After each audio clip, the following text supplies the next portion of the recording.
মানুষ মূলত পশ্চিমা বিশ্বের যে স্রোত, ইহুদি এবং খ্রিশ্চান, তাদের যে চিন্তা চেতনা আইডিওলজি, এটা গোটা বিশ্বের মানুষের কাছে এমনভাবে প্রভাব বিস্তার করেছে যে পৃথিবীর সমস্ত যতগুলো ধর্ম আছে তাদের এই পশ্চিমা বিশ্বের আদর্শের কাছে তারা মাথা নত করে দিয়েছে। মানুষের মধ্যে অধিকাংশ ক্ষেত্রে ধর্মীয় যে অনুভূতি এটার কাছে আসে না, কারণ তাদের যে আইডিওলজি, তাদের চিন্তাধারা, এটা আপনাদের মধ্যেও আমাদের মধ্যেও শুধুমাত্র এখন গোটা বিশ্ব জগৎ একটা হাতের মুঠে চলে আসার কারণেই একটা মানুষের চিন্তাধারা আরেকজন মানুষের কাছে পৌঁছাতে কয়েক মিনিট সময় লাগে না ভাইজান? একজন আমেরিকাতে আছে, তাদের চিন্তাধারা কি তারা ভিডিওর মাধ্যমে জানিয়ে দিচ্ছে, লেখনীর মাধ্যমে জানিয়ে দিচ্ছে। খুব দ্রুতই এই জ্ঞানগুলো, এই আদর্শগুলো ছড়িয়ে পড়ছে মানুষের মধ্যে। কিন্তু আজ থেকে 50 বছর আগে এমনটা বিশ্ব ছিল না। মানুষের মত প্রকাশ করার জন্য আপনাকে চিঠি লিখতে হতো, ওটা পৌঁছাতেও 10 দিন 20 দিন 1 মাস কেটে যেত, কাটতো না ভাইজান? কিন্তু আজকে আপনি হাতের মুঠে সবকিছুই আপনি দেখছেন যে ইন্ডিয়াতে কি ঘটছে, কিভাবে তারা চিন্তা ভাবনা করে, কিভাবে তারা পোশাক পরছে, কিভাবে তারা কথা বলছে, সবগুলো বাংলাদেশে বসে আপনারা তাৎক্ষণিক সেগুলো কপি করছেন না ভাইজান? আরে বাংলাদেশিরা কি করছে, এটা ইন্ডিয়ার অনেক জায়গাতে কপি করছে। মানে মানুষের চিন্তা চেতনা আদর্শ প্রত্যেকটা এখন মিশ্রিত হয়ে গেছে। আর এর মধ্যে আমরা বিপদে পড়ে গেছি ধার্মিকরা। কেন বিপদে পড়ে গেছি? কারণ আধুনিক যে আইডিওলজি চিন্তাধারা, এটা বাহ্যিক দিক থেকে এত চমৎকার, এত সুন্দর যে আমরা ধার্মিকরা আমাদের ধর্মের যে থিওলজি বা বিশ্বাস বা আকীদা মানুষের কাছে যখন বুঝাতে যাই, তখন আমাদেরকে বলে যে তোমাদের এই ধার্মিকরা বা ধর্ম এটা খুব পুরাতন মানুষদের জন্য, এটা আজকের আধুনিক যুগে চলে না। ভাই বলে কি বলে না, কথা বলেন? মানে আধুনিক যুগে যে স্রোত চলছে, ধর্মগুলোকে এখন বলে সেকেলে এটা 60 বছর বয়স হয়ে যাবে তারপরে করা দরকার। ইয়াং তরুণ যারা জেনারেশন আছে তাই ধর্ম পালন করার দরকার নেই, প্রয়োজন নেই। মানুষের মধ্যে এরকম একটা চিন্তা চেতনা প্রবেশ করে দিয়েছে। একটা মিসাল দিই, একটা উদাহরণ দিই, বুঝতে পারবেন। চাচা বা আপনারা যারা মেয়ের বাবা আছেন এখানে, আপনার মেয়ের 16 থেকে 20 বছর বয়সে যে পরিমাণ বিয়ের প্রস্তাব আসতো,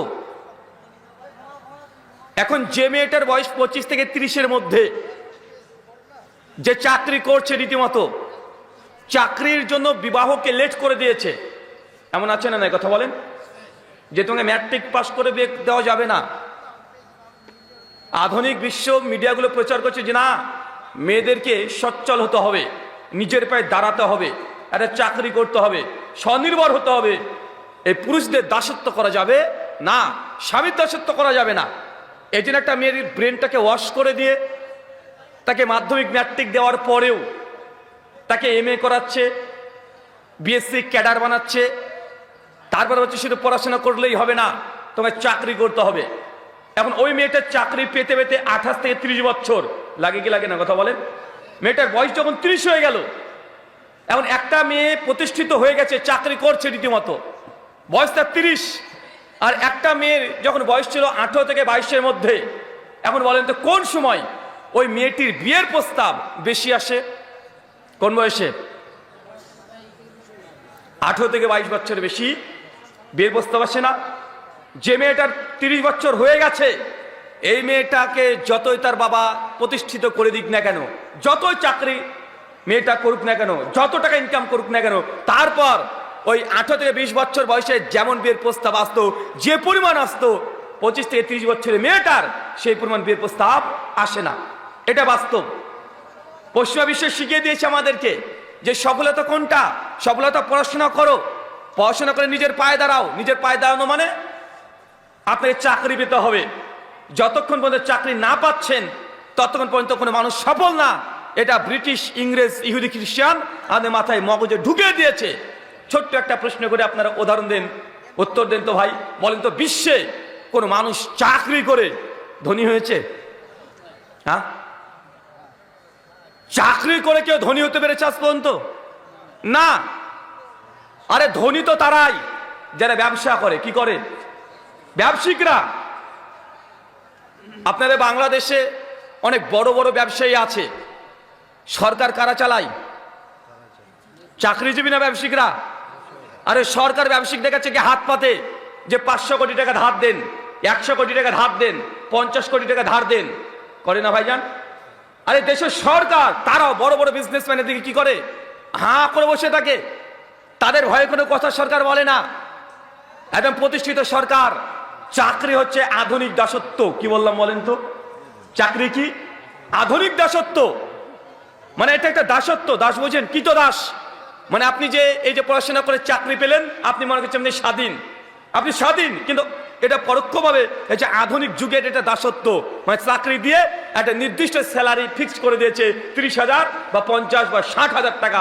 এই যে 60,000 টাকা এর আপনি বেশি ইনকাম করতে পারবেন না, কমও করতে পারবেন না, তার বিনিময়ে প্রতিদিন আপনাকে শ্রম দিতে হবে। এটা দাসত্ব নয়? ইসলাম কখনো চাকরিকে গুরুত্ব দেয়নি। ইসলাম কি গুরুত্ব দিয়েছে? ব্যবসা। সমস্ত নবী এবং রাসূলগণ তারা ব্যবসা করেছে। সহিহ বুখারী 2072 নম্বর হাদিস, আল্লাহর নবী, শ্রেষ্ঠ নবী, পৃথিবীর শ্রেষ্ঠ মানুষ, তিনি বলছেন যে পৃথিবীতে এমন কোন নবী রাসূল নাই আল্লাহ যাকে দিয়ে ছাগল চড়িয়ে নেননি। কি চড়িয়েছে বলেন তো ভাইজান? ছাগল চড়িয়ে নেননি। নবী ইব্রাহিম, দাউদ, সুলাইমান, ইউনুস, ইউসুফ, ইউসা, ইয়াকুব, যার নাম জানেন, আল্লাহ নবী বলছেন প্রত্যেক নবীকে দিয়ে আল্লাহ ছাগল চড়িয়ে নিয়েছে। তাই ছাগল চড়িয়েছে। সাহাবীরা বলছেন, ইয়া রাসূলুল্লাহ, আপনিও ছাগল চড়িয়েছেন? নবী আলাইহিস সালাম বলছেন, জি হ্যাঁ, আমিও ছাগল চড়িয়েছি কুরাইশদের এক কিরাতের বিনিময়ে। মানে কিরাত মানে কারেন্সি, সে সময় টাকা। এক কিরাতের বিনিময়ে। তার মানে বোঝা যাচ্ছে ইসলামের ইতিহাস যদি আপনি দেখেন, সব জায়গাতে বিজনেসকে প্রাধান্য দিয়েছে তারা। ব্যবসাকে, নিজে উদ্যোক্তা হন। 20-30 হাজার টাকা চাকরি করে আধুনিক দাসত্বের ফাঁদে আপনাকে ফেলে দিয়েছে। কেন? আপনি বুঝতে পারবেন না। এটা বুঝতে হলে আজ থেকে 150 বছর আগে চলে যেতে হবে, মাত্র 150 বছর। এই যে বাংলাদেশ, আজকে বাংলাদেশকে দেখতে পাচ্ছেন না ভাইজান? আজ থেকে 70 বছর আগে বাংলাদেশ ছিল? ছিল না। পাকিস্তান ছিল? চাচা এখানে 70 বছর বয়স কার কার আছে? একটু হাত তোলেন তো। 50-এর উপরে দেখি তো, হাত তোলেন। 50-এর উপরে বয়স কার? হাত তোলেন। আরে তোলেন। আপনাদের 50 হয় নাই? চাচা হয় নাই? আরে 2 হাত তোলেন যাদের 50-এর উপরে বয়স। মাশাআল্লাহ, অনেকে আছে, হাত নামিয়ে দেন। আচ্ছা, আজ থেকে 70 বছর আগে বাংলাদেশ ছিল পৃথিবীতে? পাকিস্তান ছিল? আফগানিস্তান, কাশ্মীর, নেপাল, ভুটান কিচ্ছু ছিল না। একটাই দেশ ছিল, অখণ্ড ভারত। ছিল কি ছিল না? অখণ্ড ভারত। চাচা আমরা ভুলে গেছি, ভারতবর্ষে মুসলমানরা 800 বছর ক্ষমতায় ছিল। কত বছর? 1-2 বছর নয়, 100-200 বছর নয়, প্রায় 800 বছর ক্ষমতায় ছিল। ভারতে মুসলমানরা রাজত্ব করেছে। তারাই রাজা ছিল, তারাই বাদশা ছিল। আমাদের 3-4 পুরুষ যদি পিছনে চলে যান, দেখবেন আমাদের রক্তে মানুষ যারা ছিল তারা প্রত্যেকেই রাজা, বাদশাহ, দেশের শাসক, ক্ষমতায় তারাই ছিল। সেই সময় মুসলমানরা বিজনেস করত, কুটির শিল্প ছিল, সেই সময় নীল চাষ করত, ব্যবসা করত, বাণিজ্য করত। যখন ব্রিটিশরা ভারতের মধ্যে যখন প্রবেশ করে, সেই সময় দেখছে বাপরে বাপ, এরা নিজে হাতেই এইসব জমিকে ফসল ফলাচ্ছে, নিজেই বিজনেস করছে। ডিরেক্ট একজন কৃষক মাঠ থেকে ফসল তুলে দিয়ে বড় বড় কোম্পানিকে বিক্রি করে দিচ্ছে। ডাইরেক্ট লাভ, মাঝখানে কেউ খাচ্ছে না টাকা। কেউ খাচ্ছে? কথা বলেন। ব্রিটিশরা পরিকল্পনা তাদের অনেক গভীর, তাদের চিন্তা অনেক দূরে। তারা এসে সঙ্গে সঙ্গে প্রথমে এই জায়গাতে হাত লাগিয়েছে যে না, তোমাদের নিজে নিজে বিজনেস ব্যবসা করার প্রয়োজন নেই, বরং তোমরা চাষবাস যা করছো করো, কিন্তু আমাদের আয়ত্তে করো, আমাদের অধীনে করো। সারাদিন তুমি কাজ করো, কিন্তু মালগুলো আমাদের কাছে বিক্রি করো। সারাদিন তুমি কাজ করো, আমি তোমাকে মেশিন দিচ্ছি, ট্রাক্টর দিয়ে দিচ্ছি, আধুনিক যন্ত্রপাতি দিয়ে দিচ্ছি, আমরা যন্ত্রপাতি দিচ্ছি, তোমরা শ্রম দাও। দিন শেষে 50 টাকা, 60 টাকা, 70 টাকা নিয়ে নাও। আপনি 50-60 টাকার জন্য সেই সময় আমাদের পূর্বপুরুষরা কি করেছিল? ওই ব্রিটিশদের চিন্তার মধ্যে প্রবেশ করেছি। তারা আমাদের শ্রম নিয়েছে, তারা মেশিন দিয়েছে। তখন আমরাও ভেবেছি, আমাদের বাপদাদার ভেবেছে কি দরকার, দিন শেষে 50 টাকা পাচ্ছে, ওটাই তো ভালো, লাভও নাই, লসও নাই, কোনো টেনশনও নাই। সেই সময় থেকে এই ব্রিটিশ ইংরেজরা এসে মুসলিমদের যে স্বাধীনতা, এটা কেড়ে নিয়েছে। অর্থনীতি সম্পূর্ণ তাদের হাতে চলে গেছে। গিয়েছে কি যায় নাই? গিয়েছে। আজকে তরুণ যুবক, আমাদের বাবা, মেয়ের বাবা, ছেলের বাবা, এরা ভাবছে যতক্ষণ পর্যন্ত ছেলেটা ব্যবসা না করছে ততক্ষণ পর্যন্ত মেয়ের বাপ ছেলেটার সঙ্গে বিবাহ দেয় না। দেয়? কথা বলেন। একটা ছেলে ভালো বিজনেস করে, ব্যবসা করে, আর একজন হচ্ছে শিক্ষক স্কুলের, তারপরে বাপ কার সঙ্গে বিয়ে দেয়? শিক্ষকের সঙ্গে দেয় না? কারণ আমাদেরকে এটা বুঝাতে সক্ষম হয়েছে চাকরি মানে তুমি সেটেল হয়ে গেছো। আরে চাকরি মানে ওই 30,000 টাকা বেতন, সেটেল। কিন্তু বিজনেস, ব্যবসা, এটা তো বরকত আছে না নাই? কিন্তু যিনি চাকরি করছেন এখানে বারাকা আছে? রিজিকটাকে সংকীর্ণ করে দেওয়া হলো। সংকীর্ণ করা হয়নি? সংকীর্ণ করা হয়েছে। এই জন্য আমরা বলি যারা যুবক তরুণ আছেন, উদ্যোক্তা হন। যে কোনো কাজ, 10টা ছাগল কিনেন, একটা খোয়ার তৈরি করেন, 6 মাস পর বাচ্চা দেবে 2টো করে, 10টা ছাগল থেকে 30টা হবে, আবার 6 মাস পর আবার বাচ্চা দেবে। 3টে বছর যদি আপনি অপেক্ষা করেন, 10 ছাগল থেকে 300 ছাগল হতে পারে। এটা বিজনেস মাইন্ড। হবে কি হবে না? কথা বলেন। ইনভেস্টর কম, কিন্তু আল্লাহ সুবহানাহু ওয়া তাআলার পক্ষ থেকে বারাকা আসবে ইনশাআল্লাহ। তাই মুসলিমদেরকে আবারও ফিরে যেতে হবে ব্যবসাতে। সফলতা দুনিয়ায় যদি পেতে চান, চাকরি নয়, বিজনেসের দিকে মনোযোগ দেন। কথা কি বুঝতে পারলেন? মুসলিমরা যতক্ষণ পর্যন্ত নিজে হাতে অর্থনীতিকে নিয়ে না আসতে পারবে, যতক্ষণ নিজে উপার্জন করবে, নিজেই তার মালিক না হবে, ততক্ষণ পর্যন্ত গোটা বিশ্ব জগতে ইহুদিরা আপনাদের উপরে রাজত্ব করবে। এগুলো আপনারা বুঝতে পারবেন খুব কম, খুব কম বুঝতে পারবেন। কেন জানেন? কেন আমরা অতদূর চিন্তা করি না, অতদূর চিন্তা করি না। ছোট্ট একটা উদাহরণ দিয়ে বুঝতে পারবেন। চাচা, আপনার যে পকেটে টাকা আছে, টাকা আছে না? টাকাই তো বলেন, আমরা রুপি বলি, আপনারা টাকা বলেন। আচ্ছা বলেন তো, টাকাটা মালিককে? বাহ, চমৎকার উত্তর, মাশাআল্লাহ। টাকার মালিক আল্লাহ। দলিল কোরআনে আছে, সূরা বাকারার 3-4 নম্বর আয়াত, যে আল্লাহ সুবহানাহু ওয়া তাআলা রিজিক থেকে দান করো, মানে আল্লাহ তো দিয়েছে আমাদের রিজিক, টাকাটা। গোটা সৃষ্টিরই মালিক আল্লাহ। তারপরে এই দুনিয়াতে যে টাকাটা আপনার পকেটে এখন আছে, এই টাকাটা কি আপনার? কার টাকা? তাও আল্লাহ। আমরা মুসলমানরা কত ইনোসেন্ট দেখেছেন, মানে কতটা নরম আমরা দুনিয়াটাকে নিয়ে, মানে অত দূর চিন্তা করতে পারি না। আর এই সুযোগে গোটা সম্পত্তি, সমস্ত কিছু ইহুদি খ্রিস্টানরা দখল করে নিয়েছে। কিভাবে জানেন চাচা? এই যে পকেটের যে টাকাটা, আপনার পকেটে টাকা আছে, এই টাকাটা 1 সেকেন্ডে সাদা কাগজ বানিয়ে দেওয়া যায়। জাদু দিয়ে নয়, ক্ষমতা দিয়ে, পাওয়ার দিয়ে। একবার যদি আপনাকে বলে দেয় রিজার্ভ ব্যাংক যে আপনাদের বাংলাদেশে যে টাকা আছে, সে টাকাগুলোকে বাতিল করা হলো, এ টাকা চলবে না, বলার অধিকার আছে না নাই? কথা বলেন, আছে না নাই? আছে। সঙ্গে সঙ্গে টাকাটা কি হলো? টাকা না সাদা কাগজ? হ্যাঁ, সাদা কাগজ না? আমাদের দেশে প্রথম যখন মোদিজি ক্ষমতায় এসেছিল, আমাদের প্রাইম মিনিস্টার নরেন্দ্র মোদিজি প্রথম যে কাজ করেছে, ইন্ডিয়ার যত টাকা ছিল সব টাকাগুলোকে বাতিল করে দিয়েছিল, একদম বাতিল। ঘরে টাকা আছে, টাকা সাদা কাগজ হয়ে গেল রাতারাতি। চিন্তা করতে পারছেন? টাকা চলবে না, 2000 টাকার নোট বাতিল। এই টাকাটা কি হলো বলেন তো? সাদা কাগজ। কোনো মূল্য আছে? আপনি এখনো বুঝতে পারেননি। আরেকটু বুঝাই, আগে দুনিয়াটা বুঝেন, নচেত আখিরাত বুঝতে পারবেন না। আগে দুনিয়ার চ্যালেঞ্জকে মোকাবিলা না করতে পারলে আখিরাত কি জিনিস বুঝতে পারবেন না।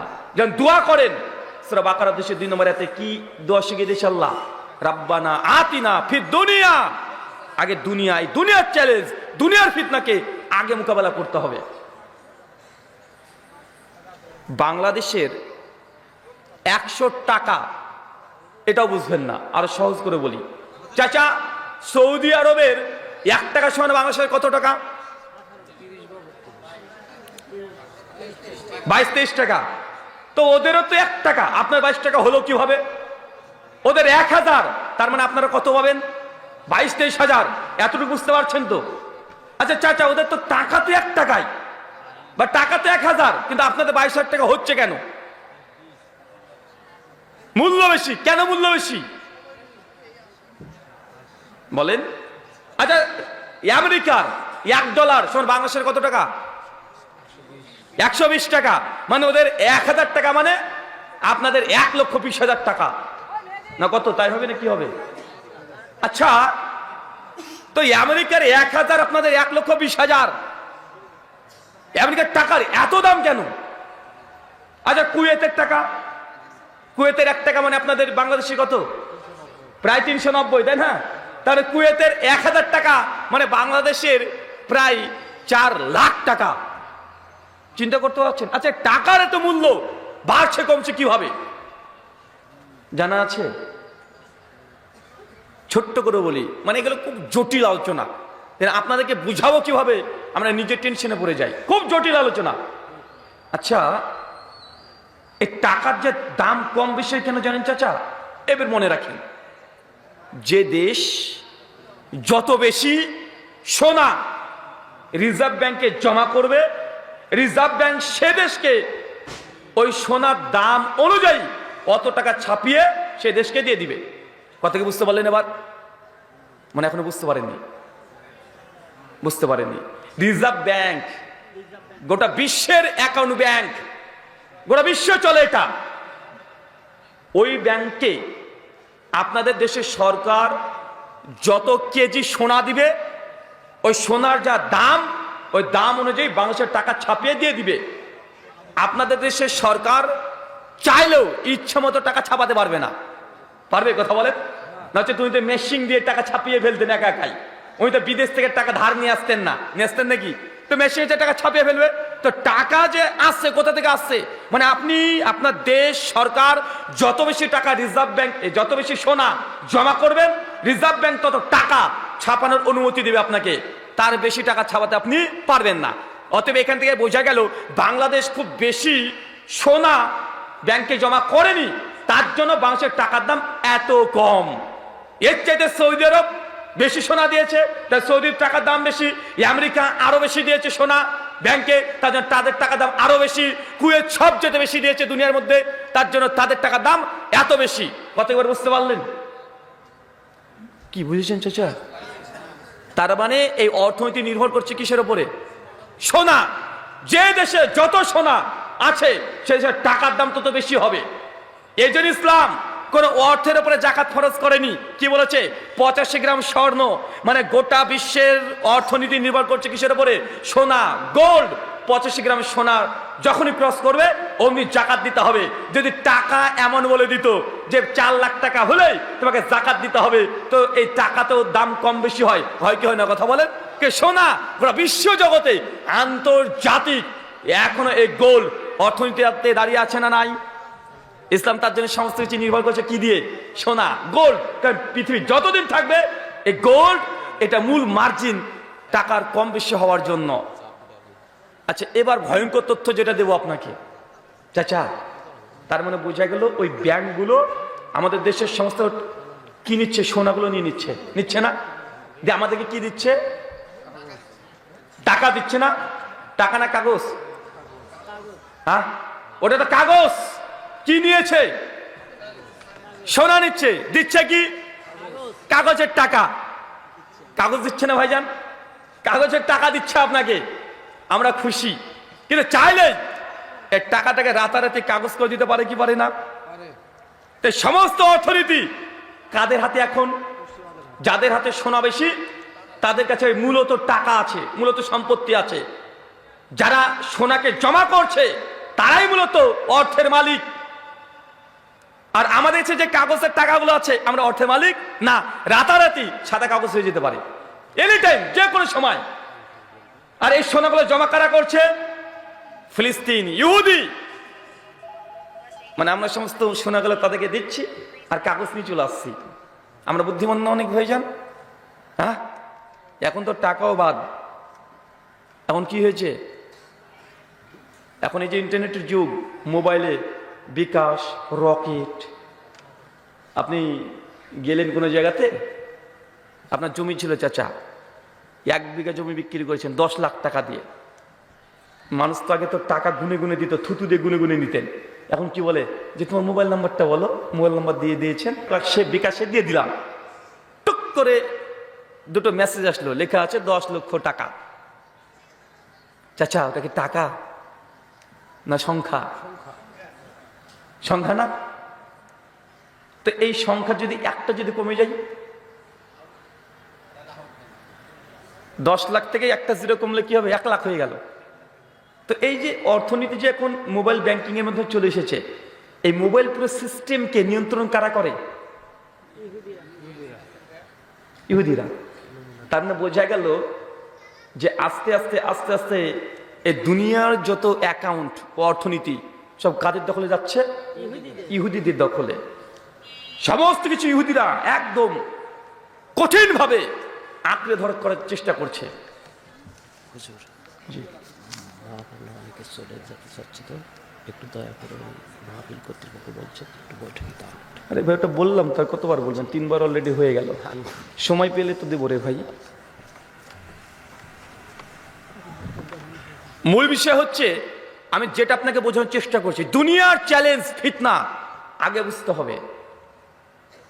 এখন এই পুরো অর্থনৈতিক সিস্টেম চলে এসেছে মোবাইল মানির মাধ্যমে। আর এই গোটা মোবাইল সিস্টেমটাকে, অ্যাকাউন্ট, ব্যাংকিং ব্যবস্থা সবগুলো কোথাকার? ইহুদি খ্রিস্টানদের হাতেই আছে, নিয়ন্ত্রণ তারা করছে। রাতারাতি আপনার মোবাইল এখন দেখছেন যে 10 লক্ষ টাকা আছে, জমি আজকে বিক্রি করলেন, রাতারাতি আপনার এই অ্যাকাউন্টটাকে তারা হ্যাক করতে পারে কি পারে না? ব্লক করে দিতে পারে কি পারে না? স্লো করে দিতে পারে কি পারে না?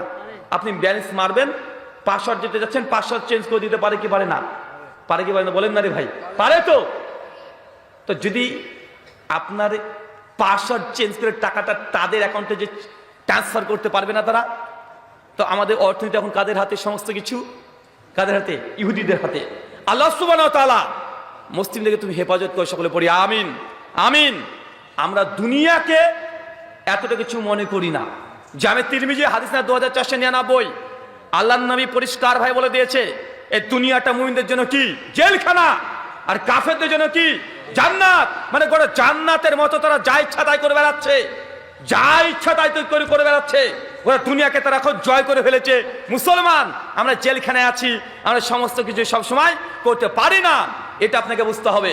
আল্লাহ সুবহানাহু ওয়া তাআলা আমাদেরকে দুনিয়ার ফিতনা থেকে তুমি আযাব থেকে রক্ষা করো, সকলে পড়ি আমিন। আলোচ্য বিষয়, যে আমলে জান্নাতে ঘর পাওয়া যায়। চাচা, 3 জন ব্যক্তি দুনিয়াতে থাকা অবস্থায় জান্নাতে ঘর পেয়ে গেছে। দুনিয়াতে জীবিত ছিল, রাস্তাতে চলাচল করতো, কিন্তু তাদের জন্য আল্লাহ জান্নাতে ঘর কনফার্ম করে দিয়েছে। এই 3 জন ব্যক্তির নাম কে বলতে পারবেন? চাচা কি বললেন? মারিয়াম, মাশাআল্লাহ, 1। আর এই স্টেজ থেকে মাওলানা সাহেব কে বলবেন না? বেবি আসিয়া, মাশাআল্লাহ। 3 আবু বকর সিদ্দিক। 4 ওসমান, মাশাআল্লাহ। 5 আলী রাদিয়াল্লাহু তাআলা আনহু। 6 একাই সব বলে দিবেন আপনারা? আমি বললাম 3 জন, চাচা 6 জনের নাম বলে দিয়েছে।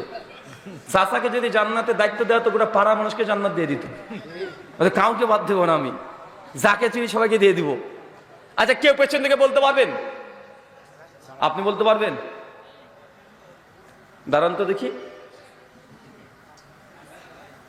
এই 5 থেকে এবারে টুকলি দিচ্ছে, মনে মনে বলো ভাই, একজন শুনে নিলে তো উত্তর দিয়ে দিবে। বলতে পারবেন? 3 জনের নামই বলতে পারবেন? হ্যাঁ, সুমাইয়া রাদিয়াল্লাহু তাআলা আনহা। আপনি বসেন তো, বসেন, আপনি বসেন। আপনি পারবেন? বয়স কত? মানে 40? মাশাআল্লাহ, আপনি যাই স্মার্ট রে ভাই। ক্যামেরাম্যান ঘোরাও ওনার দিকে, আঙ্কেলের দিকে ঘোরাও। আচ্ছা বলেন তো দেখি। আপনিও বসেন, বসেন, হয়ে গেছে, আমি জানি হয়ে যাবে আপনার। 2 জনই প্রথমে ওমরের নাম বলেছে, 2 জনকে মনে রেখেছি, কষ্ট পায় না। আপনাদেরকে আবার তুলবো পেছন থেকে। 2 বসে, তুমি হবে না।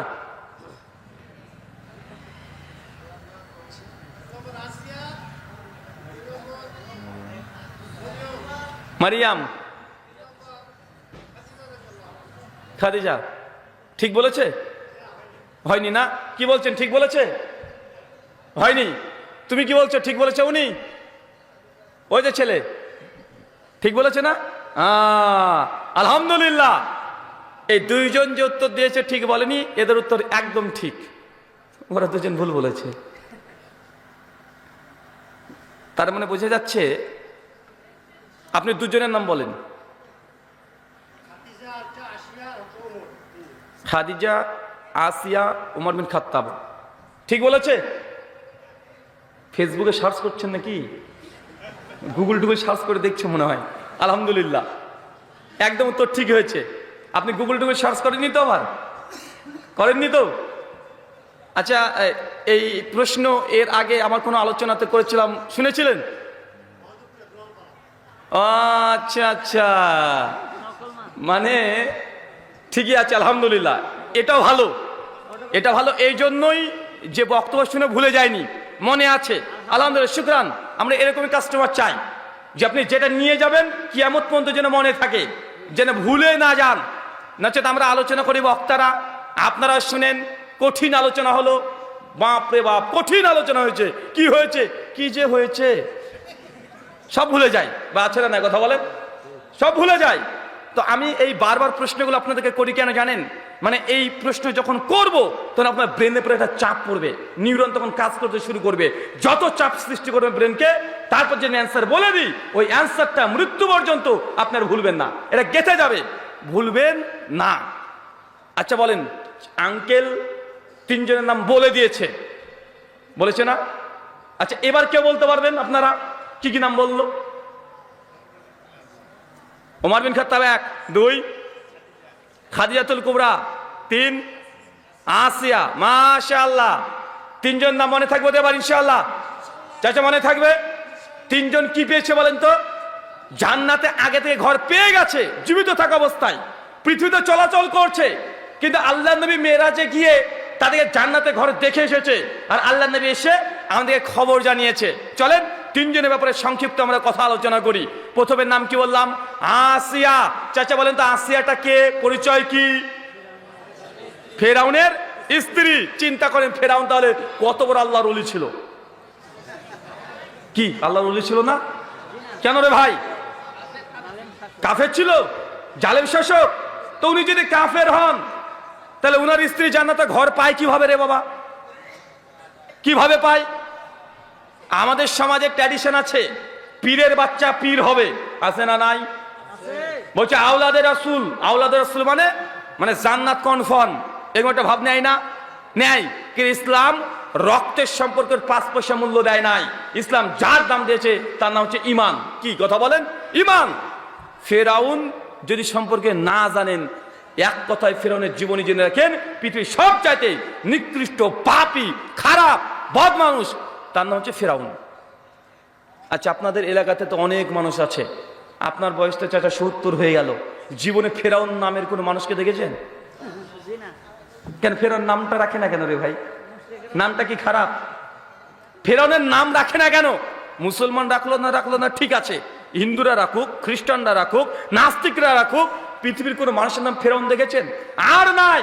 মানে নামটাও নাপাক হয়ে গেছে, মানে এত বাজে মানুষ ছিল। তো তার স্ত্রী কি পাবে? জান্নাতে ঘর পাবে।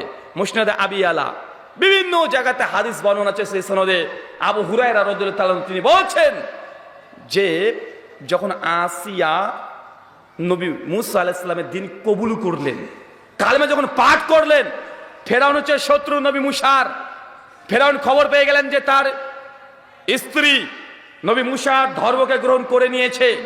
ফেরাউন সঙ্গে সঙ্গে তার সৈন্য সামন্তকে দিয়ে আসিয়াকে প্রতিদিন জেলখানে আবদ্ধ রেখে সকালবেলা 100 আর বিকালে 100, মানে সন্ধ্যায় 100, 200 খানা প্রতিদিন বেত্রাঘাত করত। তার হাতে পায়ে পেরেক দিয়ে খোঁচা দিত। চিন্তা করতে পারছেন কত নির্যাতন করা হয়েছে? কত নির্যাতন! রে একদিন 2 দিন নয়, দীর্ঘদিন ধরে 100 করে বেত্রাঘাত মানে নিজের জেলখানাতে রেখে দিয়েছে ফেরাউন তার নিজের স্ত্রীকে। কিন্তু আসিয়া বারবার একটা কথা আল্লাহ বলতে, আল্লাহ দুনিয়াতে ফেরাউনের এই স্বর্ণের রাজপ্রাসাদের দরকার নেই, দুনিয়ায় কোনো রাজপ্রাসাদ দরকার নেই, আল্লাহ তোমার জান্নাতে আমাদের একটা ঘর দিও। আর আল্লাহ এই দোয়াকে কবুল করে নিয়েছেন। সূরা তাহরিম 66 আয়াত নম্বর 11-তে নবীর মাধ্যমে জানিয়ে দিয়েছেন যে বিবি আসিয়ার ওই দোয়া আল্লাহ গ্রহণ করে নিয়েছেন। তার মানে বুঝতে পারলেন কিসের জন্য বলেন তো তার দোয়াকে কবুল করা হয়েছে? জান্নাতে ঘর কেন পেল? তার জালেম স্বামী নির্যাতন করেছে, প্রতিদিন 100-200 বেত্রাঘাত মেরেছে, তারপরে আসিয়া সবর ধৈর্য ধারণ করেছে। আমাদের মায়েরা দেখেন, বোনেরা দেখেন, আজকে এসেছে, একটু যদি স্বামী 19-20 করে, একটু যদি 19-20 করে, একদম ডাইরেক্ট যে তোমার মতো মানুষের সঙ্গে আমি বলে সংসার করে গেলাম, জীবনে অন্য কোনো মেয়ে হলে তোমার সংসার করতো না। আছে না, না কথা বলে? মানে একটু 19-20 অর্জ নাই, একদম ডাইরেক্ট যে 30 বছর ধরে তোমার সঙ্গে সংসার করছি, জীবনে তুমি আমাকে সুখী করলা না। আছে না ভাইজান?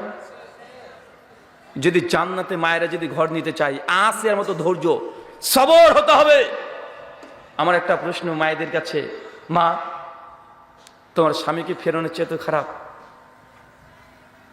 আসিয়া যদি তার স্বামীর বিরুদ্ধে প্রতিবাদ না করে দুনিয়াবি কোনো বিষয়ে, সবর ধৈর্য ধারণ করেছে, প্রতিদিন 100 বেত্রাঘাত খেয়েছে, দিনে রাতে বেলে 200, এত সবর এত ধৈর্য, তার বিনিময়ে সে জান্নাতে ঘর পাচ্ছে। তোমার স্বামী প্রতিদিন তোমাকে মারে? তা তো মারে না, আমি জানি তোমার স্বামীটা খুব বদ, খুবই খারাপ, কিন্তু তার মানে এই নয় যে সব সময় অভিযোগ নালিশ করতে হবে। আর একটা হাদিস দেখেন, সে মুসলিমের হাদিস, 1812 নম্বর হাদিস। আল্লাহ নবী বলছেন, যখন আমি মিরাজে গেলাম, দেখছি জান্নাতে একটা মেয়ে মানুষ ঘুরে বেড়াচ্ছে, তার নাম হচ্ছে রুমাইসা। কি নাম চাচা? আরো জোরে বলেন। রুমাইসা। পরিচয় বিখ্যাত সাহাবী আবু তালহা। কি নাম চাচা? আবু তালহা। আবু তালহার স্ত্রীর নাম হচ্ছে রুমাইসা, আর তাদের সন্তান নাম হচ্ছে আনাস বিন মালিক। আনাস বিন মালিকের নাম শুনেন নাই? নবীজি 10 বছর খেদমত করেছিল, 10 বছর।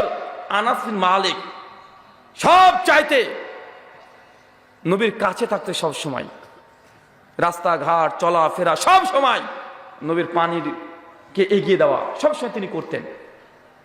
3টে নাম মনে থাকলো, এবার যতটুকু শুনছেন মনে রাখেন। 1 আবু তালহা, তার স্ত্রীর নাম কি? রুমাইসা।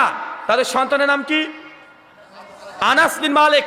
আনাস, এতদূর তো বুঝতে পারছেন, ইনিও সাহাবী। সে মুসলিমে বর্ণনা আসছে, আবু তালহাকে আল্লাহর নবী জিহাদের জন্য প্রস্তুতি নিতে বলেছে, যে জিহাদে যেতে হবে। আবু তালহা রেডি, জিহাদে যাবে। কিন্তু যখন যাচ্ছে সেই সময় তার নিজের সন্তান ছোট্ট সোনামণি অসুস্থ, প্রচন্ড অসুস্থ। কিন্তু নবী যেহেতু আদেশ করেছে, তিনি তার অসুস্থ সন্তানকে রেখে জিহাদে বেরিয়ে চলে যাচ্ছে। দীর্ঘ 1.5 মাস পর তিনি বাড়িতে ফিরছেন, আর যেই দিন বাড়িতে ফিরছেন সেই দিনই তার সন্তান মৃত্যুবরণ করেছে। তার স্ত্রী রুমাইসা গোটা প্রতিবেশী সবাইকে বলেছে, শোনেন আমার স্বামী দীর্ঘ 1.5 মাস পর আজকে বাড়িতে আসছে, তার কলিজার টুকরা সন্তান মারা গেছে, তোমাদের কাছে অনুরোধ, আমার স্বামীকে কেউ তার সন্তানের মৃত্যুর কথা বলবে না যতক্ষণ না আমি রুমাইসা জানাচ্ছি। ওরা গ্রাম গ্রাম পাড়া পাড়া সবাইকে বলেছে।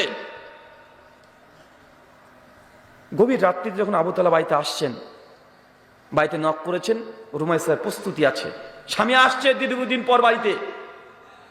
অজুর পানিটা আগিয়ে দিয়েছে, অজু করে নামাজে দাঁড়িয়ে গেছে, সুন্দর সুন্দর খাবার রান্না করেছে, খাবার খেতে দিচ্ছে, খাবার খাচ্ছে। আবু তালহা জিজ্ঞাসা করছে যে আমার ছেলে কেমন আছে? রুমাইসা বলছেন যে তোমার সন্তান তুমি যে অবস্থায় রেখে গেছিলে তার চাইতে আলহামদুলিল্লাহ অনেক ভালো আছে। তার স্বামী আবু তালহা মনে করলেন যে না, অসুস্থ ছিল, সুস্থ হয়ে গেছে, ভালো আছে।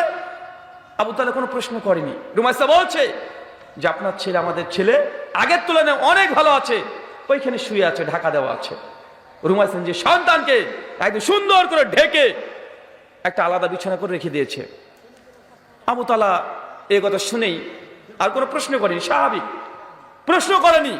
খাওয়া দাওয়া শেষ, বিছানা শায়িত হয়ে গেছে আবু তালহা, দীর্ঘ 1.5 মাসের ক্লান্তি। রুমাইসা সুন্দর করে নিজেকে সজ্জায় সজ্জিত করেছে, সাজুগুজু করেছে। তারপর স্বামী স্ত্রী একসঙ্গে রাত্রিতে সারা রাত বিভিন্ন রকমের গল্প করছে। স্বামী স্ত্রীর মধ্যে যে সম্পর্ক হয় সম্পর্ক করেছে। যখন রুমাইসা দেখছে যে না তার স্বামী এখন শান্তিতে আছে, ফুরফুরে মেজাজ, দীর্ঘ 1.5 মাসের ক্লান্তি সব দূর হয়ে গেছে, ওই সময়তেই আবু তালহা রুমাইসা আবু তালহাকে বলছে যে আবু তালহা আপনি একটা প্রশ্ন করবেন, অ্যান্সার করবেন। জি বলো, কি প্রশ্ন? স্বামীর মন এখন খুশি, সারাদিনকার ক্লান্তি দূর হয়ে গেছে। রুমাইসা তখন বলছে কোনো মানুষ যদি কোনো মানুষের কাছে কোনো আমানত রেখে যায়, কিছুদিন পর যে সে আমানত ফেরত চায়, সে আমানতকে আমাদের ফেরত দেওয়া উচিত। সঙ্গে সঙ্গে বলছে যে জি অবশ্যই, আমানতের খেয়ানত করতে নেই। যে মানুষ তোমার কাছে কোনো সম্পত্তি দিয়েছে পুনরায় সে যদি চায় যাতে দ্রুত পারো তাকে দিয়ে দিবে। আবু তালহাকে রুমাইসা তার স্ত্রীর সঙ্গে বলছে আবু তালহা আপনি ধৈর্য ধারণ করেন, সবর করেন, আল্লাহ আমাদেরকে যে আমানত দিয়েছিল আমাদের সন্তান, আজকে সকালবেলায় আল্লাহ তার জিম্মায় নিয়ে নিয়েছে। আবু তালহা শুনে চট করে বিছানা থেকে উঠে পড়েছে। কি বলো তুমি? সন্তান সকালবেলায় মারা গেছে, এখন আমাকে জানাওনি কেন? রেগে গেছে নিজেই। রুমাইসা বারবার বলছে আবু তালহা আপনি ধৈর্য ধারণ করেন, সবর করেন, আপনার সন্তান যেন দোয়া করেন, সে আল্লাহর জিম্মাতে চলে গেছে। আবু তালহা ছুটতে ছুটে চলে গেছে আল্লাহর নবীর কাছে। ফজরের সময়তে আজান হয়েছে, নামাজ পড়ে আল্লাহর নবীকে বলছে ইয়া রাসূলুল্লাহ আজকে রাত্রিতে আমার স্ত্রী আমার সঙ্গে এই জিনিস করেছে। আল্লাহ নবীর সঙ্গে বলছে আবু তালহা তোমাদের ওই মিলনকে, ওই রাতটাকে আল্লাহ এতই কবুল করে নিয়েছে, এতই খুশি হয়েছে যে বরকত দিয়ে পূর্ণ করছে রাতকে। ইমাম হাজার আসকালানী ফাতুল বারীর মধ্যে বলছেন এরপরে রুমাইসার আবু তালহার গর্ভ থেকে যে সন্তান এসেছে প্রত্যেকটা সন্তান বড় বড় আলেম হয়েছে, এক একজন কোরআনের হাফেজ হয়েছে। মানে এই কথাগুলো আপনার কাছে মনে হচ্ছে যে না এটা মানে কোনো কল্প কাহিনী। জি না, সে বুখারী মুসলিমের হাদিস। কথা কি বুঝতে পারলেন? সে বুখারী মুসলিমের হাদিস। মানে ঘটনা ঘটেছে, 100% ঘটেছে, এর কোনো মিথ্যা পচা কোনো ঘটনা না। ওই যে আপনাকে হুজুর গল্প শুনিয়েছে যে আল্লাহ হচ্ছে আর রাজ্জাক, আল্লাহ রিজিক দাতা। তো রিজিক দাতা কি? মুফাসসির বক্তব্য দিচ্ছে যে নবী সুলাইমান আলাইহিস সালাম একদিন বলছে আল্লাহ তুমি তো গোটা সৃষ্টি জগতে রিজিক দাও, তো আমি তো সুলাইমান এই বিশ্বের এই পৃথিবীর বাদশাহ, তো আমার একটা ইচ্ছা হয়েছে আমি পৃথিবীর যত প্রাণীকুল আছে, মৎস্যকুল আছে, মানুষ আছে, জন্তু জানোয়ার আছে, সবাইকে আমি 1 মাসের জন্য 1 বছরের জন্য খাওয়াবো। চাচা এই ঘটনা শুনেছেন না? হ্যাঁ, আল্লাহ বলছে যে সুলাইমান পারবে না, আমার সৃষ্টি অনেক বড়, পারবে না তুমি। নবী সুলাইমান বলছে আল্লাহ 1 বছরের জন্য যদি না পারি তাহলে 1 মাসের জন্য দাও। আল্লাহ বলছে তবুও পারবে না। বলছে 1 মাসের জন্য যদি না পারি 1 সপ্তাহের জন্য দাও। আল্লাহ বলছে সুলাইমান তারপরেও পারবে না। বলছে তাহলে 1 দিনের জন্য দাও, তাও পারবে না, 1 টাইমের জন্য দাও। আল্লাহ বলছে সুলাইমান এত কিছু যখন করছে, বলছে আচ্ছা ঠিক আছে যাও, শুধু 1 দিন দুপুরের রিজিকের দায়ভার তোমার উপরে দেওয়া হলো। চাচা এই ঘটনা শুনেছেন না?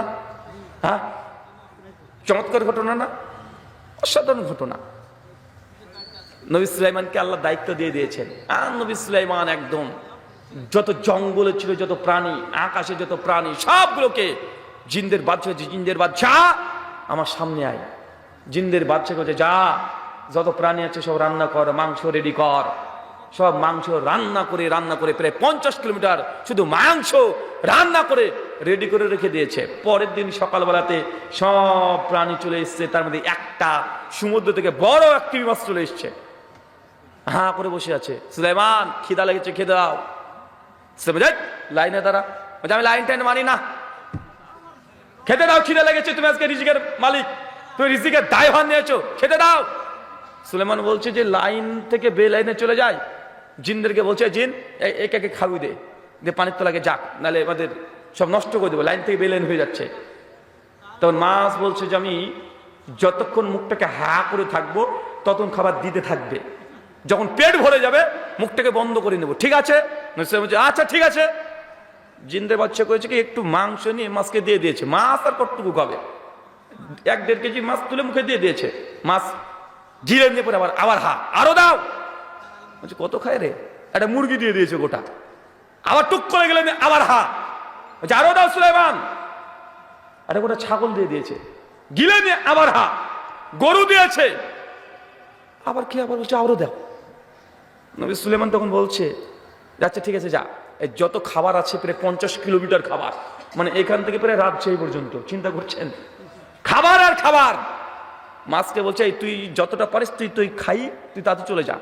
মাছ করেছে কি তাই, ও তখন এক লুকমাতে যত খাবার আছে সব এক লুকমাতে খেয়ে ফেলেছে।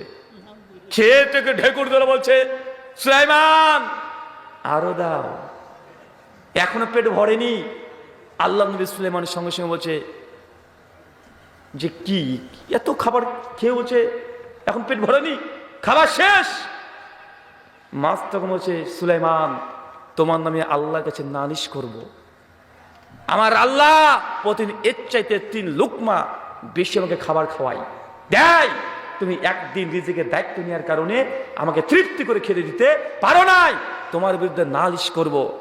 আল্লাহ নবী সুলাইমানের সঙ্গে সঙ্গে সিজদাতে লুটিয়ে পড়ে তিনি চিৎকার করে বলতে থাকলেন আর রাজ্জাক আর রাজ্জাক আর রাজ্জাক, আল্লাহ তুমি রিজিক দাতা। চমৎকার ঘটনা না? হ্যাঁ, কিন্তু ঘটনাটা গোটাটাই মিথ্যা কথা। এটা বক্তারা তৈরি করেছে। কে তৈরি করেছে বলেন তো চাচা? বক্তারা তৈরি করেছে। এটা ঘটনা মানে সহি তো দূরের কথা, জাল হাদিসও নাই। আর জাল হাদিস তো দূরের কথা, ইসরায়েলের কোনো রেওয়াতেও নাই, কোন তাফসিরেও নাই, ইতিহাসে নাই। শুধু আপনাদের মতো মানুষের মনকে একদম মানে একদম একদম ধরে রাখার জন্য, এই আলোচনা ময়দানকে জাঁকজমক করার জন্য বক্তারা সুর দিয়ে এইসব মিথ্যা কথা নবীদের নামে প্রচার করছে। বক্তা কে বলেছে আমি তার সমালোচনা করছি না, কিন্তু হাদিস এটা হাদিস না, এটা জাল কথা, মিথ্যা কথা বক্তারা তৈরি করেছে। চাচা আপনি মনে করতে অত বড় বক্তা বলে দিল? জি, মিথ্যা কথা বড় বক্তাই বলে। আমি বলেছিলাম 5 বছর আগে বলেছিলাম যে হাদিসটা হাদিস না, তাফসিরও না, হাদিসও না, ইতিহাসও না, ডাহা মিথ্যা কথা। পৃথিবীর কোন ইসলামী ইতিহাসেও এই ঘটনা উল্লেখ করা হয়নি, এটা বক্তারা তৈরি করেছে। এখন পর্যন্ত কেউ এর প্রমাণ দিতে পারেনি যে আমি মিথ্যা কথা বলেছি। আপনি চেষ্টা করেন, আপনিও চেষ্টা করেন, এই হাদিস কোথায় আছে আপনি খুঁজে বের করেন, পারবেন না। জাল হাদিসও পাওয়া যায়, জাল হাদিসও পাওয়া যায়, কিন্তু একটা ঘটনা যদি আমি মিথ্যা তৈরি করি বা এই হাদিস পাওয়া যাবে? কথা বলেন, পাওয়া যাবে না। তো এটা হচ্ছে টাটকা নির্ভেজাল জাল হাদিস, কিন্তু মানুষ এগুলো শুনেই অনেক খুশি হয়ে যায়, হয় না? কিন্তু বুখারী হাদিস এইটা, রুমাইসা জান্নাতে আগে থেকে ঘর পাইনি, তবে আল্লাহ তাকে জান্নাতে দেখে এসেছে। তার মানে কি বুঝতে পারলেন? প্রথম কথা হচ্ছে, আচ্ছা আচ্ছা আপনি ভাবতে পারেন যে এত সুন্দর ঘটনাটা জাল কিভাবে হলো? এই হুজুর মানে মিথ্যা কথা বলছে, ও হুজুরই ঠিক বলেছে। চাচা বলেন তো, মাছ কখনো মাংস খায়? তিমি মাছ মাংস খায়? কথা বলে না। মাছ কখনো কি রান্না করা মাংস খায়? তো বক্তা খাওয়িয়েছে যে তিমি মাছকে গরু মাংস খাওয়াচ্ছে, ভেড়ার মাংস খাওয়াচ্ছে, রান্না করা মাংস খাওয়াচ্ছে। আমাদের ভারতে হিন্দুরা বলে যে যখন সীতাকে রাবণ অপহরণ করে নিয়ে চলে গেল, সেই সময়তে দেবদূত এসে বলছে, নারায়ণ এসে বলছে যে তোমার স্ত্রীকে যদি তুমি রক্ষা করতে চাও তাহলে আজকে সূর্য ডুবার আগেই তোমার স্ত্রীকে রক্ষা করতে হবে, নচেত লঙ্কার রাজা রাবণ তোমার স্ত্রীকে নিয়ে চলে যাবে, জীবন আর নিতে পারবে না। রামচন্দ্র পাগল হয়ে গেল, কি করবে? নিজের স্ত্রীকে তুলে নিয়ে চলে গেছে কে? রাবণ। সঙ্গে সঙ্গে রাম বলছে হনুমানকে, হনুমানকে দেখেন নাই? হ্যাঁ, হনুমানকে বলছে হনুমান আমার স্ত্রীকে নিয়ে চলে গেছে রাবণ, রক্ষা করো। হনুমান বলছে আমার প্রভুর স্ত্রীকে নিয়ে গেছিস মানে? ও ছুটে গিয়ে চলে গেছে কিন্তু আকাশে ছুটছে, সূর্যটাকে ধরে বগলের মধ্যে পুরে নিয়েছে। মনে বুঝতে পারলেন না? বগলের মধ্যে পুরে নিয়েছে মানে ওই আর আজকে রাত হতে দিবে না, আজকে সন্ধ্যার হতে দিবে না, আর এক হাতে পাহাড় নিয়ে ছুটছে লঙ্কাতে। তো মুসলমান দেখেন হাসছেন, আপনার হাসছেন না যে কি রে পাগল, এটা মানুষ না পাইছে মানে ভাই, এই সূর্যকে বগলে রাখতে পারবে? কার বাপের ক্ষমতা আছে? সূর্য কত বড় আপনি সাইজ জানেন? চাচা এই যে গোটা সৃষ্টি, যে পৃথিবী, বাংলাদেশ না গোটা পৃথিবী যত বড়, এর চাইতে 13 লক্ষ গুণ বড় সূর্য। 1 লক্ষ 2 গুণ লক্ষ না, 1 গুণ 2 গুণ না, 13 লক্ষ গুণ বড়। মানে ওই সূর্যের মধ্যে আমাদের মতো পৃথিবী, গোটা পৃথিবী 13 লক্ষ ঢুকিয়ে দিলে সূর্য গিলে খেয়ে নিতে পারবে। কথা মনে বুঝতে পারলেন না? কিন্তু হনুমান একটা পিচ্ছি, উনি সূর্যকে বগলের মধ্যে পুরে নিয়েছে, ছুটছে। তো এটা হাস্যকর একটা কথা না? মানুষের যুক্তি তো ধরে না, এই লজিকে ধরে না। কিন্তু আপনার বক্তা যে তিমি মাছকে মাংস খাওয়াচ্ছে, এটা কি ঢুকলো আপনার? তো আপনি যদি এগুলো বিশ্বাস করেন তো তারা যদি ওটা বিশ্বাস করে, সমস্যা কোথায়? নিজের বেলায় শুধু ভালো ভালো বললে হবে? সমাজে আমাদের চলছে, এক, আসিয়া জান্নাতে ঘর পেয়ে গেছে, দুই, খাদিজাতুল কুবরা। কে বলেন? খাদিজা রাদিয়াল্লাহু তাআলার পরিচয় বলেন তো একটু। যে পরিচয় বলেন। আল্লাহর নবীর প্রথম স্ত্রী খাদিজাতুল কুবরা, সহিহ বুখারী 3820 নম্বর হাদিস। যে খাদিজা জান্নাতে ঘর পাবে আল্লাহ নবী জানিয়ে দিয়েছেন। তিন, ওমর বিন খাত্তাব, ইসলামের তৃতীয় খলিফা। টোটালে তিনজন জান্নাতে ঘর পাবে, স্পষ্টভাবে প্রমাণিত আছে। আচ্ছা, এই তিনজন টোটাল জান্নাতে ঘর পেয়ে গেছে। চাচা, আমরা জান্নাতে ঘর চাই কি চাই না? কে কে ঘর চাই না হাত তুলি। হ্যাঁ, সবাই চান? সবাই জান্নাতে ঘর চান? ঠিক এদের মতোই জান্নাতে যদি আগে থেকে ঘর পেতে চান, কিছু আমল আছে। এই আমলগুলো শেখানোর জন্যই এত প্রেক্ষাপট তৈরি করলাম। যে জান্নাতে ঘর চান তাহলে কয়েকটা আমল দিই। এক, সহিহুল বুখারী হাদিস নাম্বার 450। আল্লাহ নবী বলছেন, কেউ যদি দুনিয়াতে একটা মসজিদ নির্মাণ করে দেয়, বাইতুল ফিল জান্নাহ, আমি আল্লাহ তাকে জান্নাতে ঘর দেবো। চাচা বলেন তো কি তৈরি করতে হবে? আরো জোরে বলেন। মসজিদ তৈরি করবেন তো? হ্যাঁ, বাঙালির ইনশাল্লাহর মানে আবার উল্টো হয়। ইনশাল্লাহ মানে যেটা দিব না সেটাকে আমরা ইনশাল্লাহ বলি। দিব তোমার ইনশাল্লাহ বলবো কেন রে ভাই? মানে আপনার কাছ থেকে আমি টাকা পাই, যে ভাই টাকাটা কবে দিবি? ইনশাল্লাহ দেব। মানে বলছে ইনশাল্লাহ বলেছে মানে দিব না। আর তো যদি দেবই তো ইনশাল্লাহ বলবো কেন? আল্লাহ বলছেন যে দুনিয়াতে একটা মসজিদ নির্মাণ করে দিবে, বাইতুল ফিল জান্নাহ, আমি আল্লাহ জান্নাতে থেকে ঘর দেবো। ঘর চাইতো ইনশাল্লাহ? এবার চাইতো? আচ্ছা, কে কে চাই একটু হাত তুলি তো এবার। মাশাআল্লাহ, তুমি কবুল করো, আমিন। হাত তুলে রাখেন, আল্লাহ কবুল করো, আমিন। তাকবীর, তাকবীর, তাকবীর। এই দুই হাত পকেটে পুরেন, পড়েন, পকেটে পুরেন। হ্যাঁ, দেখেন অবশ্যই জান্নাতে ঘর নেবে, দেখেছেন? এরা জান্নাতে ঘর নেবে। আচ্ছা, আপনার কমিটি কেউ আছে না ভাইজান? কারা আছে? একটু চাদর নিয়ে ঘোরাঘুরি করো তো, দ্রুত, তাড়াতাড়ি, দ্রুত। কে রে ভাই এই দুইজন? আর কই স্বেচ্ছাসেবক ছেলেদের দ্রুত। এই দুইজন নিয়ে তখন দেখে আমাকে খুঁজিয়ে চলে যায় এরা। এই দুজনে হবে? একদম আলোচনা বিঘ্ন ঘটিয়ে দিবে। 8-10 জন নেমে পড়েন 2 মিনিটে। যা আছে পকেটে হালাল টাকা, 5 টাকা, 10 টাকা, 20 টাকা, 100 টাকা, যা আছে হালাল দিতে থাকেন, ইনশাল্লাহ দেবো তো ইনশাল্লাহ। আচ্ছা, কে কে হালাল টাকা ইনকাম করেন তারা হাত তোলেন তো। হালাল কি বল, আপনারা হারাম নাকি? মাশাআল্লাহ, হাত নামিয়ে ফেলেন। যারা হালাল ইনকাম করেন তারা দেন, হারাম টাকা দিসনি ভাই, হারাম টাকা দেন না। হালাল যা আছে 1 টাকা দিলেও ইনশাল্লাহ বরকত দিতে দিতে দিতে ইনশাল্লাহ আল্লাহ কবুল যদি করে নাই, এই 1 টাকাকে আল্লাহ কিয়ামতের মাঠে 7 লাখ টাকা করতে পারে কি পারে না? পারে। আপনারা আপোষে কথা বলবেন না। চাচা বলেন তো প্রথম আমলটা কি বললাম? বলেন, আরে কথা বলেন। মসজিদ তৈরি করা। কি তৈরি করা? এখন আপনি টেনশনে পড়ে গেলেন যে মসজিদ কি তৈরি করতে পারবো? 20 লাখ টাকার ব্যাপার। টেনশন না, পাকা মসজিদ করতে হবে, টাইলস দিয়ে করতে হবে, ব্যাপার তেমনটা নয়। আরে কাঁচা মসজিদ টিনের বেড়া দিয়ে 1 কাঠা জমির পরে যদি করে দিতে পারেন, তারপর জান্নাতে ঘর পাবেন কি পাবেন না? জুমা করতে হবে এমনটা নয়, ওয়াক্তিয়া মসজিদ করে দেন, জান্নাতে ঘর পাবেন কি পাবেন না? তবুও পাবেন। পাকাই করতে হবে, ব্যাপারটা এমন নয়। আল্লাহ নবীর জামানায় টাইলস ছিল না, ছিল নাকি? সেই সময় কি দিয়ে করেছে? খেজুর গাছের পাতা দিয়ে করেছে।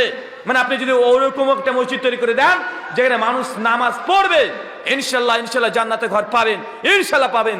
দেখেন সুনান ইবনে মাজাহ হাদিস নাম্বার 738। আল্লাহ নবী আর একটু আপনাকে সুযোগ দিচ্ছে। আল্লাহ নবী বলছেন, কেউ যদি দুনিয়াতে একটা পায়রার ঢোপের সমান, পায়রার ডিমের সমানও যদি একটা মসজিদ তৈরি করে দেয়, বাইতুল ফিল জান্নাহ, আমি আল্লাহ তাকে জান্নাতে ঘর দেবো। চাচা বলেন তো কিসের সমান? আচ্ছা, পায়রার ঢোপের সমান কি মসজিদ হয়?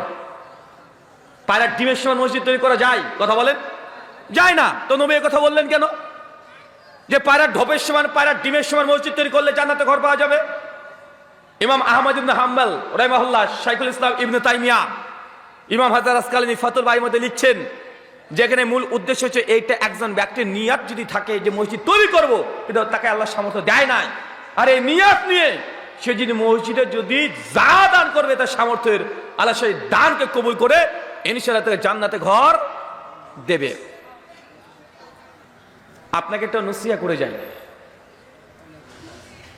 এলাকাতে যে ইঞ্জিনিয়াররা আছে তাকে গিয়ে বলবেন, ভাই একজন মানুষের নামাজ পড়ার জন্য কতটুকু জায়গা লাগে, হিসাব 2 ফিট বাই 4 ফিট, কত ফিট লাগে কথা বলেন? এটা যায় নামাজ 2 ফিট বাই 4 ফিট।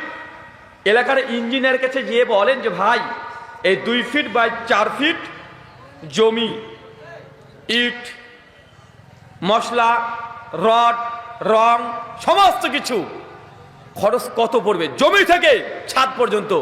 বলেন তো, বলতে পারবে কি পারবে না? পারবে না? পারবে। তাই স্কোয়ার ফিট ধরেই ওরা বলে দিবে যে জমির দাম পড়বে এত টাকা, আর গাঁথনি দিয়ে ছাদ পর্যন্ত রং পর্যন্ত করতে লাগবে এত টাকা।